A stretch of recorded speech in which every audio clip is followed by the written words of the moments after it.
ത്തിലേക്ക് ആം ആദ്മി പാർട്ടിക്ക് വൻ തിരിച്ചടി ലഭിച്ചിരിക്കുകയാണ്.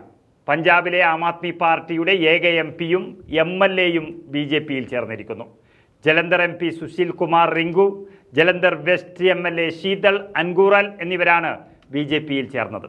AAPയുടെ ഈ രാജ്യത്തെ ഒരേ ഒരു MPയാണ് സുശീൽ കുമാർ റിങ്കു. പഞ്ചാബിൽ അധികാരം പിടിച്ച AAP ഇക്കുറി ലോക്സഭാ തെരഞ്ഞെടുപ്പിൽ വലിയ മുന്നേറ്റം ലക്ഷ്യമിടുന്നു. അപ്പോഴാണ് ആകെയുള്ള ഒരു MPയെ കൂടി BJP വാങ്ങിയത്. എന്നാൽ ഇത് നല്ല പരിപാടിയല്ല. ജയിച്ചു വന്നവരെയെല്ലാം പിടിച്ചു കൊണ്ടുവരിക, പാർട്ടിയിൽ ചേർക്കുക, അത് വലിയ രീതിയിൽ പ്രചരിപ്പിച്ച് BJP തരംഗമുണ്ടെന്ന് വരുത്തി തീർക്കുക. ശരിക്കും പറഞ്ഞാൽ BJP, പ്രത്യേകിച്ച് നരേന്ദ്രമോദി അധികാരത്തിലെത്തിയതിനു ശേഷം ഈ രാഷ്ട്രീയത്തിൻ്റെ എല്ലാ മാനവും മര്യാദയും കളഞ്ഞു കുളിച്ചു. അതിൻ്റെ ഭാഗമാണ് ഈ കണ്ടുകൊണ്ടിരിക്കുന്നത്. കോൺഗ്രസ്സാണ് നിലവിൽ AAPയുടെ പഞ്ചാബിലെ വലിയ എതിരാളി. എങ്കിലും നെറികെട്ട രാഷ്ട്രീയം പുറത്തെടുക്കുന്നത് മുഴുവൻ BJPയാണ്.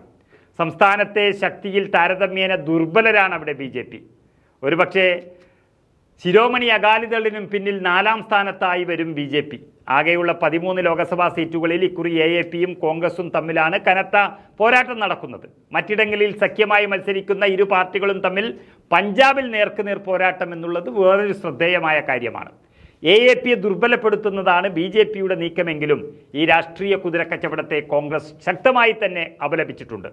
ആകെയുള്ള ഒരു MPയെ തട്ടിയെടുത്തത് വലിയ പ്രതികാരം തന്നെയാണ്. ഏതായാലും കെജ്രിവാളിനെ മാത്രമല്ല, AAP എന്ന പാർട്ടിയെ മുഴുവൻ ലക്ഷ്യമിട്ടാണ് BJP കളി തുടങ്ങിയിരിക്കുന്നത്. അവർ ഭരണത്തിലുള്ള 2 സംസ്ഥാനങ്ങളിലെയും ജനപ്രതിനിധികളെ എല്ലാം BJP ലക്ഷ്യം വെച്ചു കഴിഞ്ഞു. സത്യത്തിൽ BJPയുടെ പല കൊള്ളരുതായ്മയ്ക്കും ഒരു സമയത്ത് AAPയും കെജ്രിവാളും കൂട്ടുനിന്നതാണ്. ദില്ലി കലാപം തന്നെ നമുക്ക് നേരിൽ കണ്ടതാണ്. പക്ഷേ BJP എന്ന വർഗീയ ശക്തിയുടെ യഥാർത്ഥ സ്വഭാവവും യഥാർത്ഥ മുഖവും തിരിച്ചറിയുമ്പോഴേക്കും സമയം വൈകിയിരിക്കുന്നു. ഇനി അനുഭവിക്കുക, അത്രമാത്രം.